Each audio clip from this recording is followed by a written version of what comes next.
दोस्तों, मैं हूं भीमराव अंबेडकर। आज मैं आपको बताऊंगा कि संविधान कैसे बनाया गया और उसकी पूरी जानकारी। तो वीडियो को पूरा देखें और चैनल को सब्सक्राइब कर लीजिए। एक राष्ट्र का उदय और संविधान की नींव साल 1947। भारत के इतिहास का वह मोड़ जहां सदियों की गुलामी की जंजीरें टूटने वाली थीं, लेकिन स्वतंत्रता की उस सुनहरी सुबह के साथ एक बहुत बड़ा सवाल भी खड़ा था। आजाद भारत का भविष्य कैसा होगा? किस नियम पर यह देश चलेगा? कौन से कानून होंगे जो कश्मीर से कन्याकुमारी तक और गुजरात से अरुणाचल तक हर एक नागरिक को एक धागे में पिरोकर रखेंगे? अंग्रेजों का शासन खत्म हो रहा था, लेकिन अब बारी थी खुद को शासित करने की, खुद को एक ढांचा देने की। यही वह समय था जब भारत ने अपने सबसे महत्वपूर्ण ग्रंथ को लिखने की कलम उठाई। वह ग्रंथ जिसे हम भारत का संविधान कहते हैं। दिल्ली की फिजाओं में सियासी सरगर्मियां तेज थीं। संसद भवन का वह सेंट्रल हॉल जो आज भी गवाह है उस ऐतिहासिक मंथन का, वहां देश के कोने कोने से विद्वान, वकील, स्वतंत्रता सेनानी और विचारक इकट्ठा हुए थे। उनका मकसद केवल एक किताब लिखना नहीं था, बल्कि एक ऐसे जीवित दस्तावेज को जन्म देना था जो आने वाली सदियों तक भारत के लोकतंत्र की रक्षा कर सके। यह कोई आसान काम नहीं था। भारत जैसे विशाल, विविधतापूर्ण और जटिल देश के लिए नियम बनाना मानो समुद्र की लहरों को मुट्ठी में कैद करने जैसा था। लेकिन इस असंभव से दिखने वाले काम को संभव बनाने के लिए एक सभा का गठन हुआ, संविधान सभा। इस महायज्ञ में सबसे महत्वपूर्ण भूमिका एक ऐसे शख्स की थी जिसे आज हम संविधान के पितामह के रूप में जानते हैं, डॉक्टर भीमराव अंबेडकर। वीडियो में जैसा कि बताया गया है, संविधान निर्माण की जिम्मेदारी कई कमेटियों पर थी, लेकिन सबसे अहम थी ड्राफ्टिंग कमेटी, और इसके अध्यक्ष की कुर्सी पर विराजमान थे डॉक्टर अंबेडकर। कल्पना कीजिए उस दौर की जब एक तरफ देश विभाजन की आग में जल रहा था, सांप्रदायिक दंगे भड़के हुए थे, और दूसरी तरफ एक कमरे में बैठकर डॉक्टर अंबेडकर और उनकी टीम भारत के भविष्य का नक्शा तैयार कर रही थी। उनके कंधों पर करोड़ों उम्मीदों का बोझ था। उन्हें यह सुनिश्चित करना था कि यह संविधान केवल अमीरों या रसूखदारों के लिए न हो, बल्कि समाज के सबसे अंतिम पायदान पर खड़े व्यक्ति को भी न्याय और समानता का अधिकार दे सके। संविधान को तैयार करना कोई एक रात का काम नहीं था, और न ही यह केवल कुछ पन्नों का पुलिंदा था। यह एक तपस्या थी। जैसा कि तथ्यों में दर्ज है, इस महान दस्तावेज को अंतिम रूप देने में 2 साल 11 महीने और 18 दिन का लंबा वक्त लगा। जरा सोचिए, लगभग 3 साल। दिन और रात का अंतर मिट गया था। हर एक शब्द, हर एक अनुच्छेद पर घंटों बहस होती थी। संविधान सभा में तीखी नोकझोंक भी होती और सहमति के ठहाके भी गूंजते। हर प्रावधान को कसौटी पर परखा जाता था कि क्या यह भारत की आत्मा के अनुकूल है, क्या यह भविष्य की चुनौतियों का सामना कर पाएगा। अक्सर लोग पूछते हैं कि इस पूरी प्रक्रिया में कितना खर्च आया। आज के दौर में शायद वह रकम छोटी लगे, लेकिन उस समय के हिसाब से वह एक बहुत बड़ी धनराशि थी। वीडियो के तथ्यों के मुताबिक भारत के संविधान को तैयार करने में कुल लगभग 64 लाख रुपए का खर्च आया था। यह पैसा केवल कागज और स्याही का नहीं था, यह उस बौद्धिक संपदा का निवेश था जिसने भारत को दुनिया का सबसे बड़ा लोकतंत्र बनाया। यह खर्च उन यात्राओं का था जो दुनिया भर के संविधानों को समझने के लिए की गई, उन बहसों का था जो रिकॉर्ड की गई, और उस प्रशासनिक ढांचे का था जिसने इस पूरी प्रक्रिया को सुचारू रूप से चलाया। जब हम डॉक्टर अंबेडकर के नेतृत्व की बात करते हैं तो हमें उनकी दूरदर्शिता को नमन करना पड़ता है। उन्होंने ड्राफ्टिंग कमेटी के अन्य सदस्यों के साथ मिलकर एक ऐसा मसौदा तैयार किया जो न केवल कानूनी रूप से ठोस था, बल्कि सामाजिक रूप से भी संवेदनशील था। उन्होंने पहले ही भांप लिया था कि भारत को एक मजबूत केंद्र की जरूरत है, लेकिन साथ ही राज्यों को भी अपनी शक्तियां चाहिए। उन्होंने धर्म, जाति, भाषा और क्षेत्र से ऊपर उठकर हम भारत के लोग की भावना को कागज पर उतारा। लेकिन क्या संविधान केवल वकीलों द्वारा लिखा गया एक नीरस दस्तावेज था? नहीं, यह तो भारत की कहानी थी। जब यह बनकर तैयार हुआ तो यह दुनिया का सबसे लंबा लिखित संविधान बन गया। इसके मूल रूप में 395 अनुच्छेद, 22 भाग और 8 अनुसूचियां थीं। इसकी विशालता का अंदाजा इसी बात से लगाया जा सकता है कि इसकी मूल प्रति में ही 251 पन्ने थे। यह केवल लंबाई की बात नहीं थी, बल्कि गहराई की बात थी। इसमें हर छोटी से छोटी बात का जिक्र था। सरकार कैसे बनेगी, चुनाव कैसे होंगे, अदालतें कैसे काम करेंगी, और सबसे जरूरी, एक आम नागरिक के अधिकार क्या होंगे। जैसे जैसे समय बीत रहा था, 1949 का साल अपने अंत की ओर बढ़ रहा था। तारीख थी 26 नवंबर 1949। सर्दियों की उस सुबह संविधान सभा ने आखिरकार इस दस्तावेज को अपनाया। यह वह दिन था जब भारत ने खुद को एक संप्रभु राष्ट्र घोषित करने की दिशा में पहला औपचारिक कदम उठाया। इसीलिए आज हम 26 नवंबर को संविधान दिवस के रूप में मनाते हैं, जिसकी शुरुआत 2015 में हुई। लेकिन कहानी अभी खत्म नहीं हुई थी। संविधान को अपना तो लिया गया था, पर इसे पूरी तरह लागू करने के लिए एक खास तारीख का इंतजार था, 26 जनवरी 1950। यह तारीख इसलिए चुनी गई थी क्योंकि दशकों पहले इसी दिन कांग्रेस ने पूर्ण स्वराज की मांग की थी। अब हम कहानी के उस पड़ाव पर हैं जहां कानून कला से मिलने जा रहा था। संविधान का मसौदा तैयार हो चुका था, शब्द चुने जा चुके थे, बहसें पूरी हो चुकी थीं, लेकिन एक सवाल अभी भी बाकी था। इस पवित्र ग्रंथ को लिखा कैसे जाए? क्या इसे टाइपराइटर से खटखट करके छापा जाए या फिर इसे किसी प्रिंटिंग प्रेस की मशीन में डालकर हजारों कॉपियों में बदल दिया जाए? नहीं, भारत का संविधान कोई साधारण सरकारी फाइल नहीं था। यह भारत की आत्मा की आवाज थी और आत्मा को मशीनों से नहीं, हाथों से उकेरा जाना चाहिए था। यही एंट्री होती है एक ऐसे कलाकार की जिनके हाथों में मानो जादू था। नाम था प्रेम बिहारी नारायण रायजादा। वीडियो में जैसा कि बताया गया है, पंडित नेहरू ने प्रेम बिहारी जी से संपर्क किया और उनसे संविधान को लिखने का आग्रह किया। जब बात मेहनताने की आई तो प्रेम बिहारी जी ने जो जवाब दिया, उसने इतिहास के पन्नों में उनका नाम सुनहरे अक्षरों में लिख दिया। उन्होंने कहा, मुझे एक भी पैसा नहीं चाहिए, मेरी बस एक शर्त है, संविधान के हर पन्ने पर मेरा नाम होगा और अंतिम पन्ने पर मेरे नाम के साथ मेरे दादाजी राम प्रसाद सक्सेना का नाम होगा। यह शर्त एक कलाकार का अपने गुरु और पूर्वजों के प्रति सम्मान थी। सरकार ने इसे मान लिया। प्रेम बिहारी रायजादा का काम शुरू हुआ। उन्होंने अंग्रेजी के इटैलिक्स स्टाइल में बड़े ही खूबसूरत और प्रवाहमय तरीके से लिखना शुरू किया। जरा सोचिए उस धैर्य की। 251 पन्ने, हजारों शब्द और एक भी गलती की गुंजाइश नहीं। अगर एक भी शब्द गलत हुआ तो पूरा पन्ना बदलना पड़ता। स्याही में डूबी हुई निब जब कागज पर चलती थी तो एक राष्ट्र का भविष्य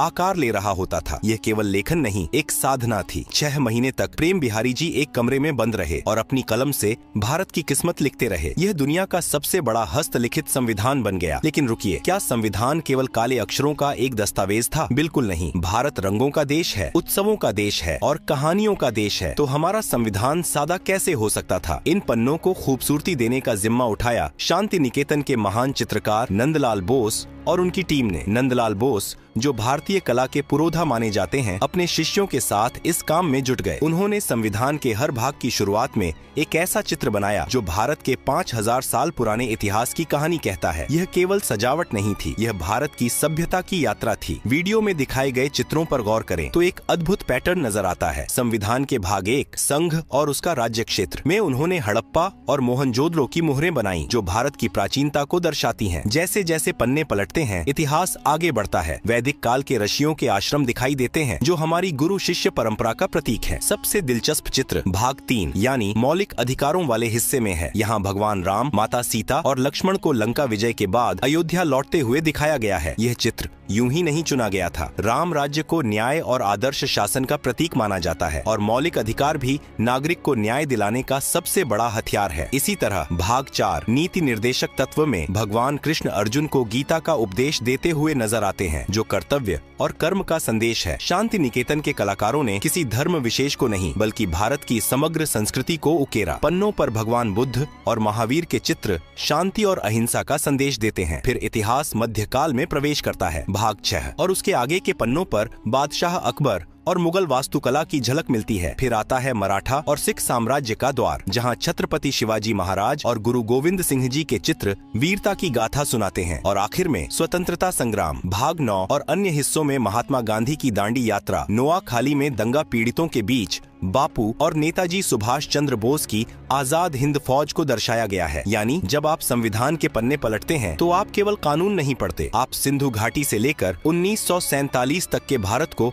अपनी आंखों से देखते हैं। नंदलाल बोस और उनकी टीम ने इन चित्रों को बनाने के लिए सोने की पत्तियों और प्राकृतिक रंगों का इस्तेमाल किया ताकि ये रंग कभी फीके न पड़े। बॉर्डर पर बनाए गए फूल पत्तियां, कमल और हाथी भारत के पर्यावरण प्रेम को दिखाते हैं। प्रेम बिहारी की लिखावट और नंदलाल बोस की कलाकारी ने मिलकर संविधान को एक जीवंत म्यूजियम बना दिया। यह वह दौर था जब कला और कानून एक दूसरे के पूरक बन गए थे। एक तरफ अनुच्छेदों की गंभीरता थी तो दूसरी तरफ चित्रों की सुंदरता। यह दस्तावेज बता रहा था कि भारत अपनी जड़ों से जुड़ा रहकर ही आसमान छू सकता है। लेकिन इतना सुंदर शरीर तैयार होने के बाद अब बारी थी इसमें आत्मा डालने की। यह आत्मा थी संविधान के विचार, उसके मूल्य और उसकी शक्ति। आखिर हमने दुनिया भर के संविधानों को पढ़कर क्या सीखा? अमेरिका से हमने क्या लिया? ब्रिटेन से हमने क्या उधार लिया? और कैसे भारत ने इन सब को मिलाकर अपनी एक अलग पहचान बनाई? हम जानेंगे संविधान के उन स्रोतों के बारे में जिन्होंने भारत को दुनिया का सबसे शक्तिशाली लोकतंत्र बनाया और उस प्रस्तावना के बारे में जो संविधान का सार है। संविधान के पन्ने सज चुके थे, तस्वीरें उकेरी जा चुकी थीं और कानून लिखा जा चुका था। एक शरीर पूरी तरह तैयार था, लेकिन एक शरीर तब तक बेजान रहता है जब तक उसमें आत्मा न हो। भारत के संविधान की यह आत्मा बसती है उसके पहले पन्ने पर, जिसे हम प्रस्तावना कहते हैं। वीडियो में इसका जिक्र बड़े ही खास ढंग से किया गया है। जब आप संविधान खोलते हैं तो सबसे पहले आपकी नजर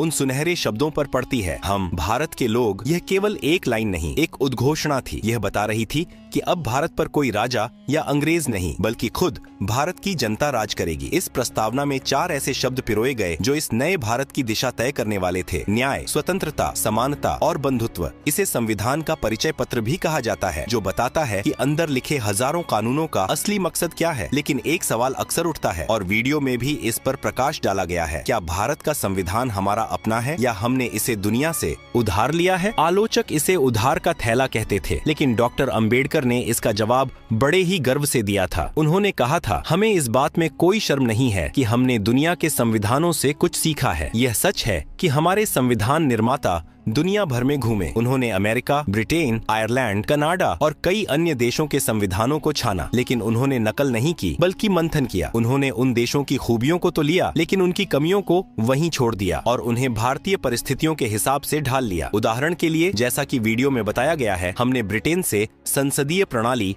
और कानून का शासन लिया। क्यों? क्योंकि हम अंग्रेजों की इस व्यवस्था से वाकिफ थे और इसे भारत में लागू करना आसान था। फिर हमारी नजर अमेरिका पर गई। वहाँ से हमने सबसे शक्तिशाली चीज ली: मौलिक अधिकार और न्यायिक समीक्षा। इसका मतलब यह था कि अगर सरकार कोई ऐसा कानून बनाए जो जनता के खिलाफ हो, तो सुप्रीम कोर्ट उसे रद्द कर सकता है। यह ताकत हमने अमेरिका से सीखी। फिर बारी आई आयरलैंड की। वहाँ से हमने राज्य के नीति निर्देशक तत्व लिए, जिसका मतलब था कि सरकार की नैतिक जिम्मेदारी क्या होगी: शिक्षा, स्वास्थ्य और रोजगार। और आखिर में कनाडा से हमने सीखा कि एक विशाल देश को एक साथ कैसे रखा जाए, यानी एक मजबूत केंद्र के साथ संघीय ढांचा। इन सब को मिलाकर जो तैयार हुआ, वह दुनिया का सबसे लंबा लिखित संविधान बन गया। वीडियो के तथ्यों के मुताबिक इसमें लगभग 1,45,000 शब्द हैं। कोई और देश इसके आसपास भी नहीं ठहरता। जब यह लागू हुआ तो इसमें 395 अनुच्छेद, 22 भाग और 8 अनुसूचियां थीं। आज जैसा कि वीडियो में अपडेट किया गया है, संशोधनों के बाद इसमें लगभग 470 अनुच्छेद, 25 भाग और 12 अनुसूचियां हो गई हैं। यह लंबाई इसकी कमजोरी नहीं, इसकी ताकत है। भारत जैसे विविधतापूर्ण देश में, जहां हर कोस पर पानी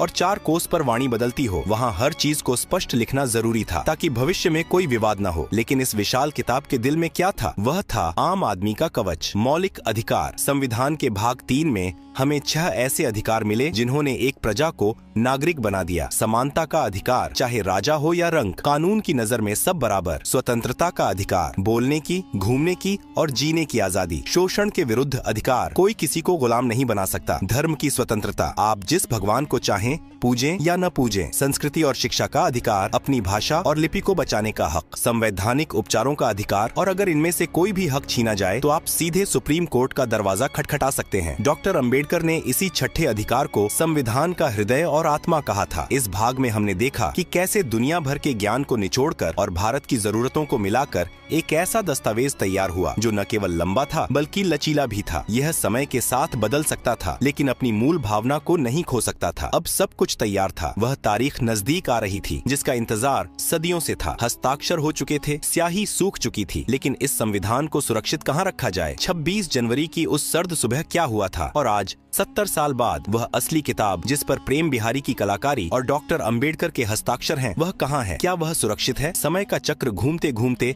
उस तारीख पर आ रुका था जो भारत के इतिहास में अमर होने वाली थी। संविधान बनकर तैयार था, सजाया जा चुका था और उसकी आत्मा उसमें बस चुकी थी, लेकिन एक रस्म अब भी बाकी थी। 24 जनवरी 1950 को संविधान सभा की आखिरी बैठक हुई। बाहर कड़ाके की ठंड थी, लेकिन हॉल के भीतर एक अलग ही गर्मी थी, उत्साह की, गर्व की। इसी दिन 284 सदस्यों ने उस ऐतिहासिक दस्तावेज पर अपने हस्ताक्षर किए। सबसे पहले हस्ताक्षर पंडित जवाहरलाल नेहरू ने किए और सबसे अंत में संविधान सभा के अध्यक्ष डॉक्टर राजेंद्र प्रसाद ने। मूसलाधार बारिश हो रही थी जिसे एक शुभ संकेत माना गया। और फिर आई वह सुबह, 26 जनवरी 1950। दिल्ली का आसमान कोहरे में लिपटा था, लेकिन इंडिया गेट और राजपथ, अब कर्तव्य पथ पर, एक नया सूरज उग रहा था। सुबह के 10:18 बजे थे जब भारत को एक संप्रभु लोकतांत्रिक गणराज्य घोषित किया गया। 21 तोपों की सलामी गूंजी और डॉक्टर राजेंद्र प्रसाद ने भारत के पहले राष्ट्रपति के रूप में शपथ ली। इसी के साथ गवर्नमेंट ऑफ इंडिया एक्ट 1935 इतिहास बन गया और भारत का संविधान